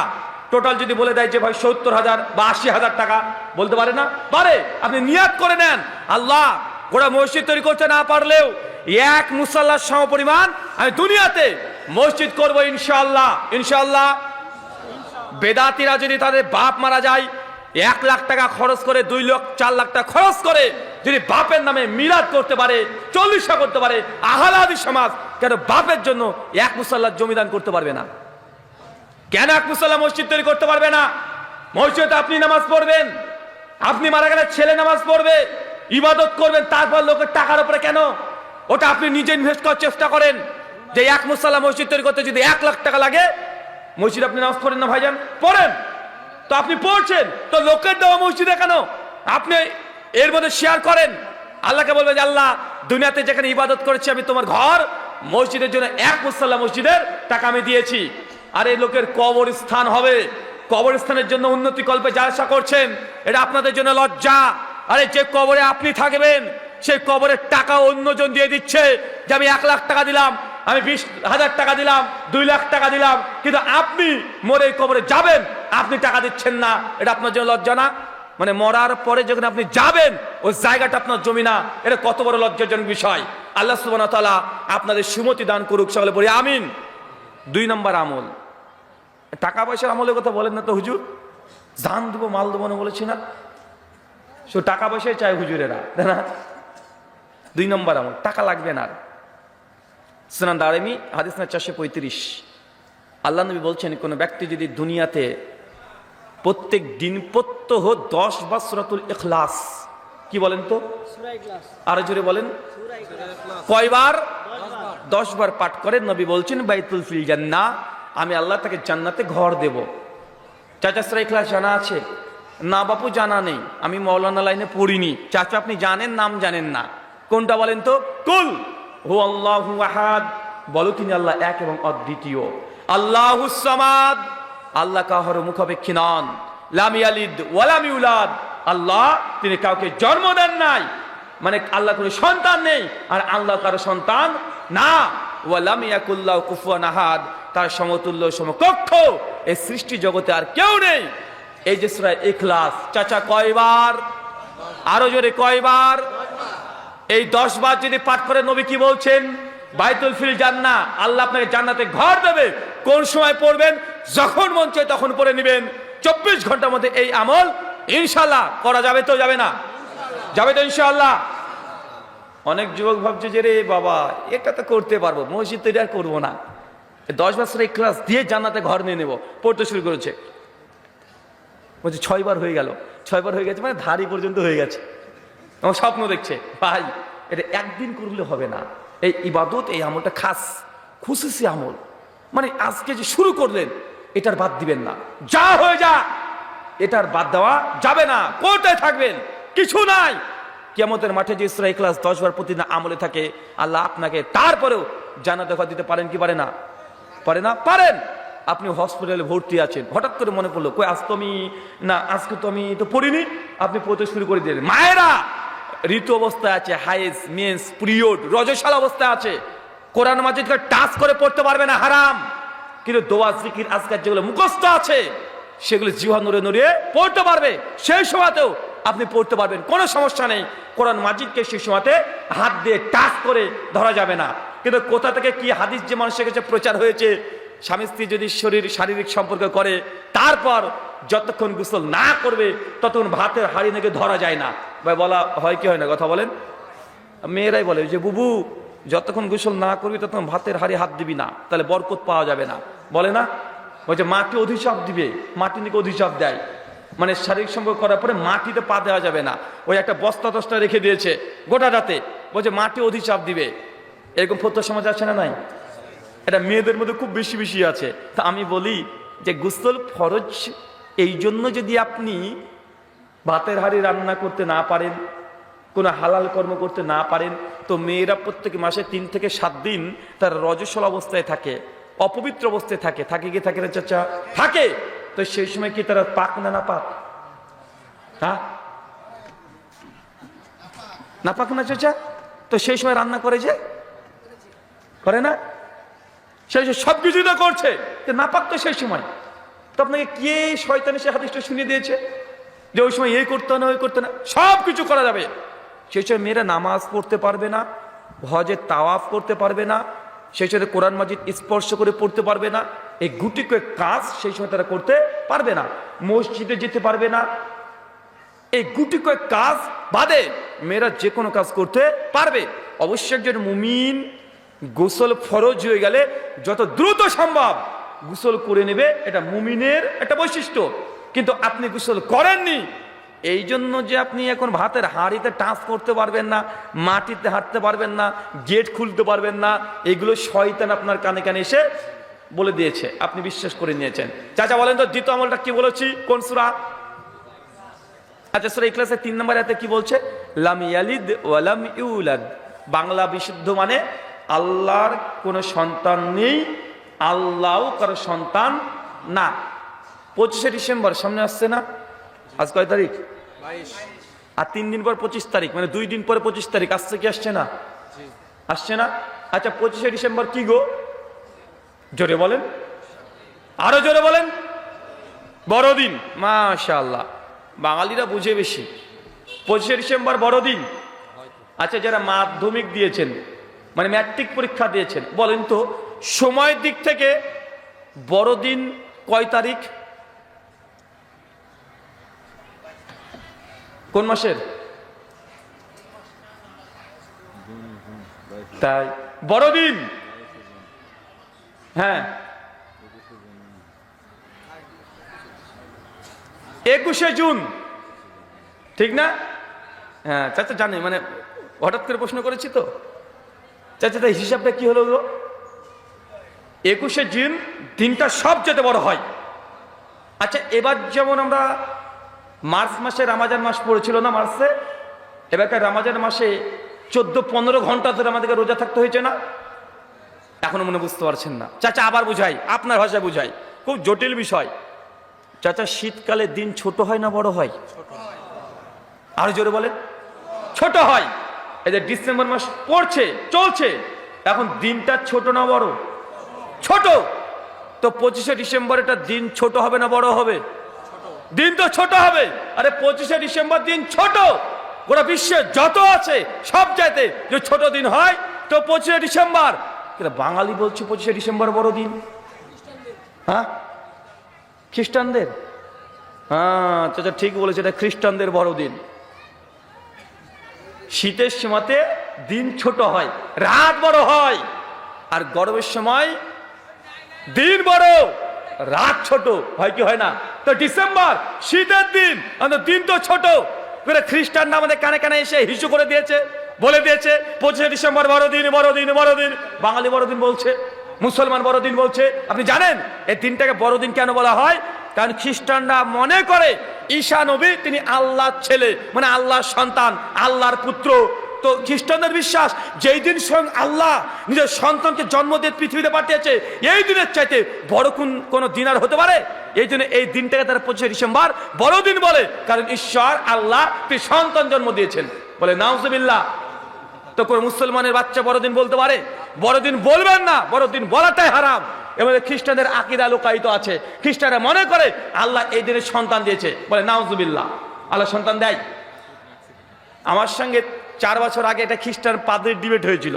তো খ্রিস্টান পাদ্রির সঙ্গে ডিবেট হতে হতে আমি তাকে একটা প্রশ্ন করেছিলাম যে ভাই, আপনারা বলছেন যে জিজাস মানে ঈসা নবী তিনি আল্লাহর সন্তান, তিনি স্বয়ং আল্লাহ। আবার বাইবেলে এই কথা বলছে যে যীশু খ্রিস্ট ঈসা নবী তিনি মারা গেছেন, বাইবেল অনুযায়ী তিনি মারা গেছেন, 3 দিন কবরে ছিল। কে মারা গেছে বলেন তো? খ্রিস্টানদের ঈশ্বর। বুঝতে পারেননি মনে হয়।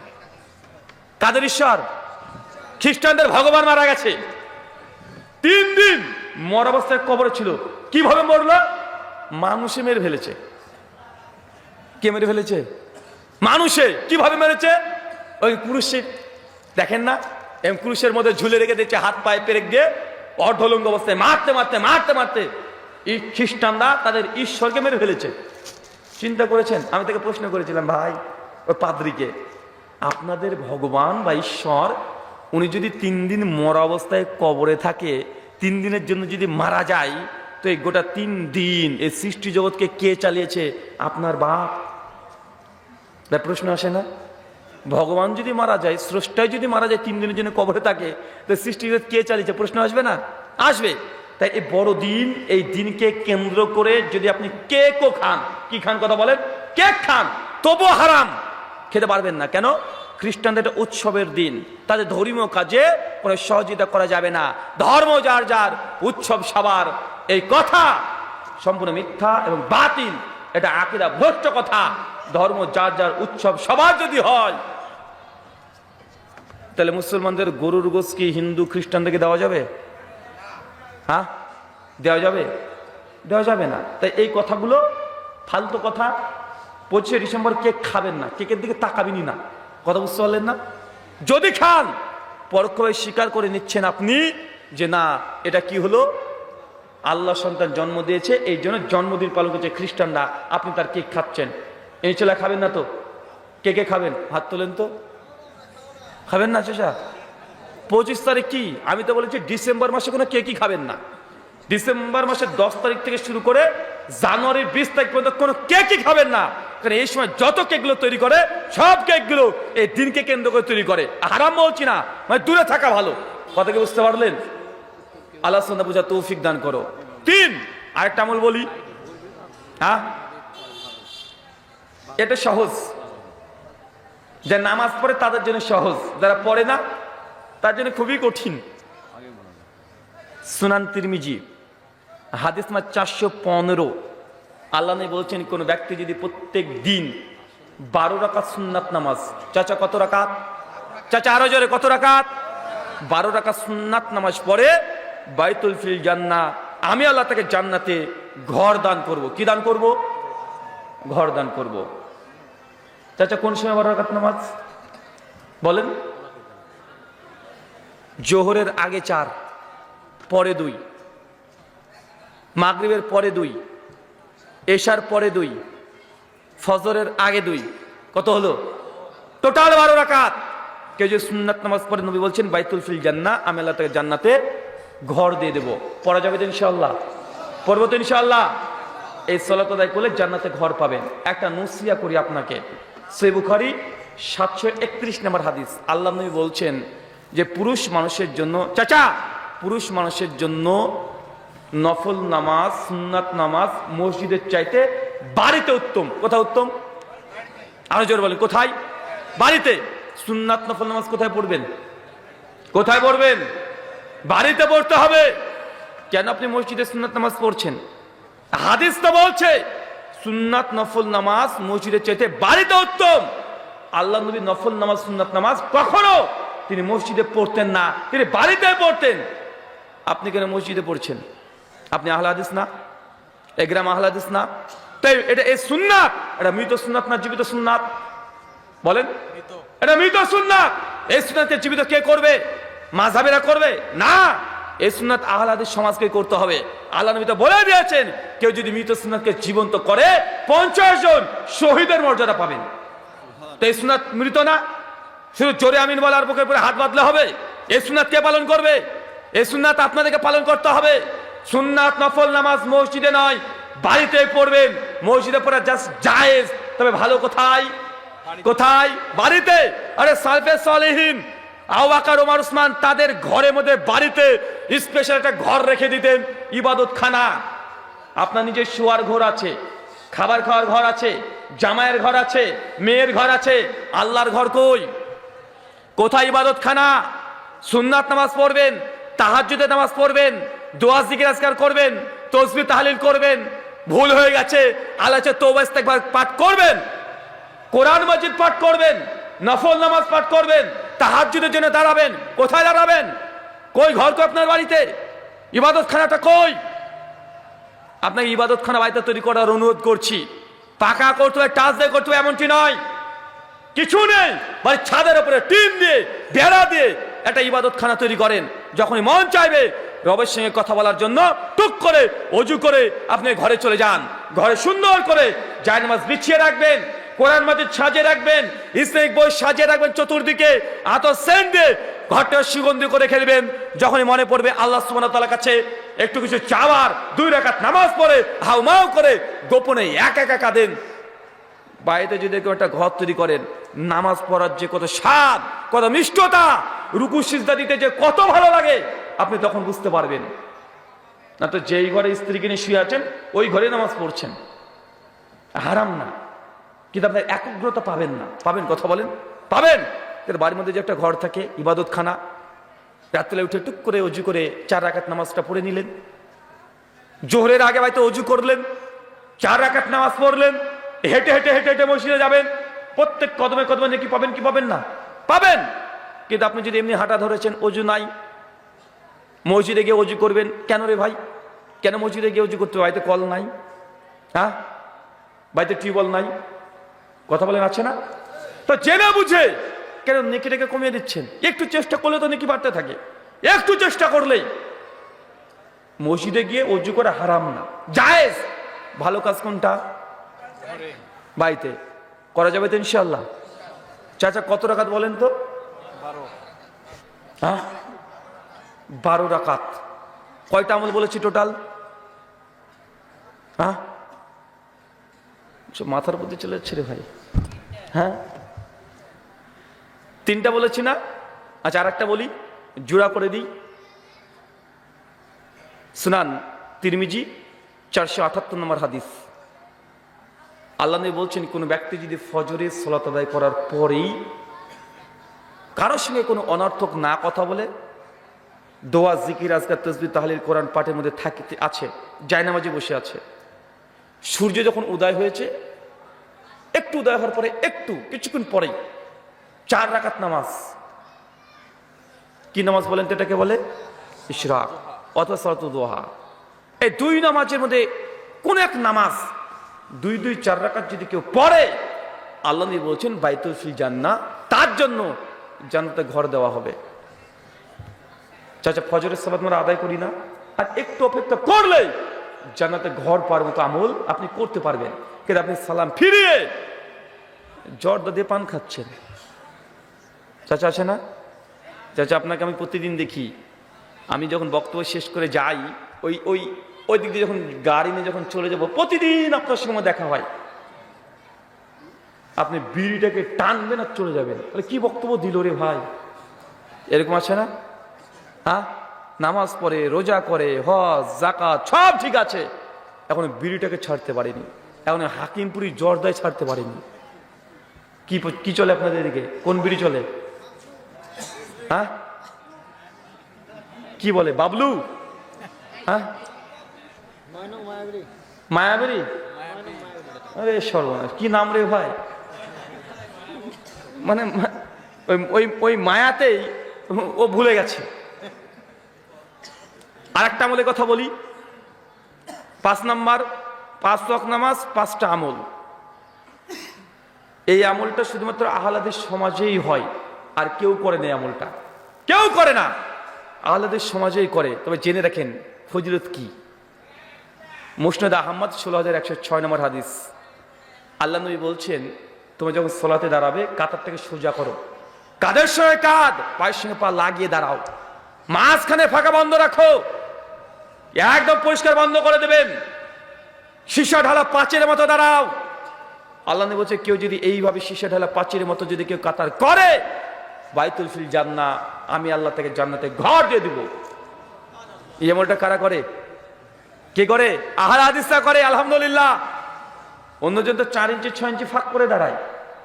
যে আপনার পাশে যদি একটা 60 বছর চাচার পাশে যদি পা লাগিয়ে দিই, অন্য সমাজের মানুষ তখন বিয়াদবের বাচ্চা, বিয়াদব, তোর বাপের চেয়ে তুমি বড়, তুই জানিস তুই পা তুলেছিস আমার পায়ে? বলে কি বলে না? কথা বলে। অথচ আল্লাহ নবীর হাদিস, যে কাতারকে সোজা করবে, কাদের সঙ্গে কাঁধ, পায়ের সঙ্গে পা লাগিয়ে দাঁড়াবে, মাঝখানে কোনো ফাঁকা থাকবে না, বাইতুল ফিল জান্নাহ, আল্লাহ তার জন্য জান্নাতে ঘর দেওয়া হবে। চাই তো ইনশাল্লাহ? ইনশাল্লাহ চাই। আচ্ছা, চট করে দাঁড়িয়ে বাড়ি একজন বলেন তো, যে 5টা আমলের কথা বললাম, শুধু আমলগুলো কি কি, দেখি কতটুকু মনে থাকলো আপনার। মাশাআল্লাহ, ইনি তো প্রেস পেতে পেতে তো আমাকে ফকির করে দিবে।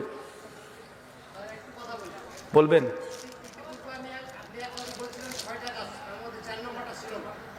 না, টোটালে 12টা আমল আছে। 12টা আমল সবগুলো দিলে আপনি নিতে পারবেন না। 6টা মনে রেখেছেন? মানে এর আগে উনি শুনেছেন 6টার কথা বলেছে, মানে আজকে 5টার কথা বললাম। যে আছে টোটাল 12টা আমল আছে, কিন্তু 12টা আজকের আলোচনা বললাম না। আজকের আমল আজকে বললাম জাস্ট 5 থেকে 6টা, বাকি আবার একটা আলোচনা হবে, ওখানে বাকি 6টা বলবো। মানে 12টা আলোচনা করতে গেলে তো 12 ঘন্টা লেগে যাবে। কথা বুঝতে পারলেন? আরো অনেক আছে। যেন মানুষ যদি মারা যায় আলহামদুলিল্লাহ বলা পরে ইন্নালিল্লাহ বলা, এটা শোনান তিরমিজি 1021 নম্বর হাদিসে এসেছে। আর একটা আমল আছে, বাজারে যখন প্রবেশ করবেন তখন আল্লাহু লা ইলাহা ইল্লাহু আল হাইয়্যু, এই দোয়াটা আপনি পড়তে থাকবেন, বাজার প্রবেশের দোয়া।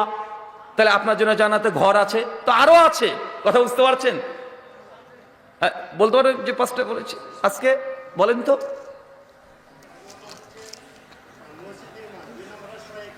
1 মসজিদ নির্মাণ। মায়েরা 1, ওরা কিছু বুঝে না, একটু ওদেরকে একটু রিপিট করে দিচ্ছি। মানে গোটা বক্তৃতা যদি ভুলে যান, এই শেষ এই 5টা পয়েন্ট মনে রাখেন, তার মানে বুঝতে পারবেন এই 5টা আমল করলেই জান্নাতে ঘর পাওয়া যাবে। জি মায়েরা 1 বলেন, মসজিদ নির্মাণ বা মসজিদের জন্য দান করা, সদকা করা, যা আছে চেষ্টা করবেন মসজিদকে দান করতে, খালি হাতে কোনো ফিরিয়ে দিবেন না। 2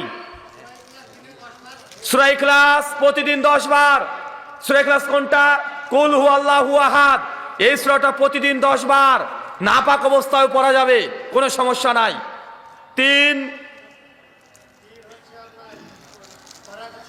12 রাকাত সুন্নাত নামাজ, জোহরের আগে 4, পরে 2, মাগরিবের পরে 2, এশার পরে 2, ফজরের আগে 2, টোটাল 12 রাকাত নামাজ। যতই কাজ হোক মিস করা যাবে না, যতক্ষণ না আপনি মুসাফির অবস্থায় হচ্ছেন, যতক্ষণ সফর অবস্থায় না হচ্ছেন, ততদিন 12 রাকাত সুন্নাত মিস করা যাবে না। চেষ্টা করবেন সুন্নাত নামাজ বাড়িতে পড়ার। 4 কাতারের মধ্যে ফাঁকা জায়গা পূরণ করা, কাতারকে সোজা করে নেবেন নামাজ পড়ার আগে, বাঁকা যেন না হয়। আল্লাহ নবী বলছে কাতার যদি বাঁকা হয়ে যায় তোমাদের অন্তরকে বাঁকা করে দিবেন আল্লাহ। তাই কাতারকে সোজা রাখবেন, স্কেলের মতো সোজা, এবং জান্নাতে ঘর পাবেন ইনশাআল্লাহ। 5 এই কথা তো আজকে আমি আলোচনায় বলিনি না, এটা তো আমি অন্য জায়গায় বলেছি। 12টা আছে, আজকে তো এই 5টা আলোচনা করেছি।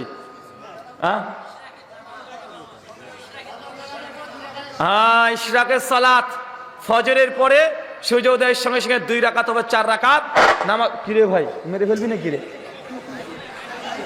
থাক রে ভাই থাক, জান্নাত এখনই ঘর দিয়েছিল আমাদেরকে। মাশাআল্লাহ, বসে পড়েন। গোটা আলোচনা ভুলে গেল, এই 5টা ভুলবেন আর কখনো ইনশাআল্লাহ। এই 5টা আমল করা যাবে তো ইনশাআল্লাহ? করবো ইনশাআল্লাহ।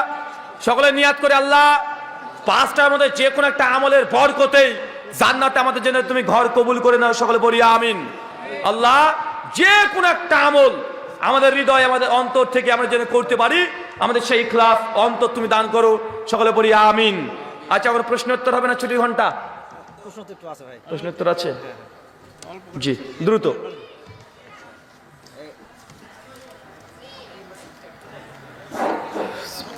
এক নম্বর প্রশ্ন, এখানে বিশ্ব ইজতেমা সাদ ও জুমাইর গ্রুপের মারামারি। প্রশ্ন হলো, ঠিক আছে, প্রশ্ন হলো কি এই মাঠে 4 জন নীতিবাক্য কি শহীদ বলা যাবে? ভাই প্রশ্ন করছেন, তাবলিগ জামাতের 2 গ্রুপ নিয়ে মারামারি চলছে, এখন 4 জন মানুষ মারাও গিয়েছে। এখন যে 4 জন মারা গেছে তাদেরকে কি শহীদ বলা যাবে? খুব কঠিন প্রশ্ন। আপনাকে একটা কথা বলি, বাংলাদেশ যেই সময়তে স্বপ্ন দেখছে নতুনভাবে গড়ার, 16 বছরের স্রোত চূর্ণ বিচূর্ণ করে দিয়ে বাংলাদেশ কেবল 125-26 দিন হচ্ছে যে নতুন করে বাংলাদেশ সাজিয়ে গুছিয়ে এটাকে সাজানো গোছানো কাজ চলছে। এই সময়তেই বাংলাদেশের উপরে কত বহিঃশত্রুরা আক্রমণ করার চেষ্টা করছে না ভাইজান? কত পরিকল্পনা বাংলাদেশকে নিয়ে। এই সময় মুসলমান দুজনই মুসলমান মারামারি করে রক্তাক্ত অবস্থায় 5 জনকে মেরে ফেলেছে। চিন্তা করতে পারছেন?